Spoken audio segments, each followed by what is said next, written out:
ఇంకో పక్క సెక్రటేరియట్ లో ఎవరైతే అధికారులు ఉన్నారో వాళ్ళందరూ కూడా టెన్షన్ ఉన్నారట. ఎందుకు? కల్వకుంట్ల చంద్రశేఖర్ రావు గారు హైకోర్టులో పిటిషన్ వేసినారు కాళేశ్వరం మీద. హరీష్ రావు సపరేట్ గా, కేసీఆర్ గారు సపరేట్ గా 2 పిటిషన్లు వేరు వేరుగా వేశారు. సరే, ఇది ఇలా ఉంది, బానే ఉంది. ఏమైంది ఇక్కడ?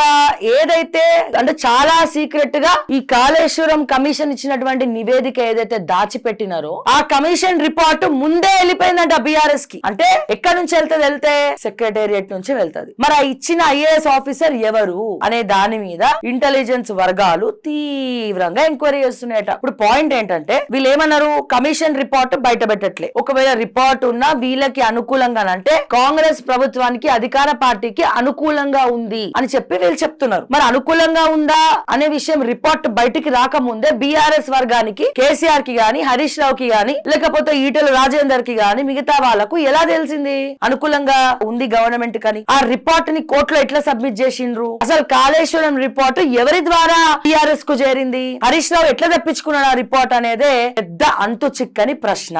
ఆ రిపోర్ట్ ఎవరి చేతిలో ఉంది? Chief secretary, CS. Chief secretary ఎవరికి క్లోజ్? రామకృష్ణరావు గతంలో ఏ డిపార్ట్మెంట్ కి పనిచేసిండు? ఫైనాన్స్ డిపార్ట్మెంట్ కి పనిచేసిండు. హరీష్ రావు ఉన్నప్పుడు ఆయనే రామకృష్ణరావే, ఈటెల రాజేందర్ ఉన్నప్పుడు రామకృష్ణరావే, తర్వాత బట్టి విక్రమార్క గారు వచ్చినాక రామకృష్ణరావే. అంటే వీళ్ళందరితోటి సత్సంబంధాలు ఉన్నాయి. అండ్ అట్లాగే ఆ ఫైనాన్స్ డిపార్ట్మెంట్ లో ప్రిన్సిపల్ సెక్రటరీ రామకృష్ణరావే, బిల్లు పాస్ చేసింది, డబ్బులు ఇచ్చింది రామకృష్ణరావే. కానీ ఈ రామకృష్ణరావు అనే వ్యక్తిని మాత్రం కాళేశ్వరం కమిషన్ ఎంక్వైరీకి పిలవలేదు. సిగ్గుచేటిది. వీళ్ళని పిలిచినప్పుడు వీళ్ళని కూడా పిలవాలి కదా. మరి ఐఏఎస్ లను సంతకాలు పెట్టిన వాళ్ళని ఎందుకు పిలుస్తలేరు అనేది పెద్ద క్వశ్చన్. సో సెక్రటేరియట్ లో ఆ దొంగ ఎవరు? రామకృష్ణరావేనా? రిపోర్ట్ బీఆర్ఎస్ వాళ్ళ చేతిలో పెట్టింది, లేకపోతే ఇంకెవరన్నా ఇన్ఫార్మర్లు, కోవట్లు ఉన్నారా సెక్రటేరియట్ లో? ఐఏఎస్ లు ఉన్నారా?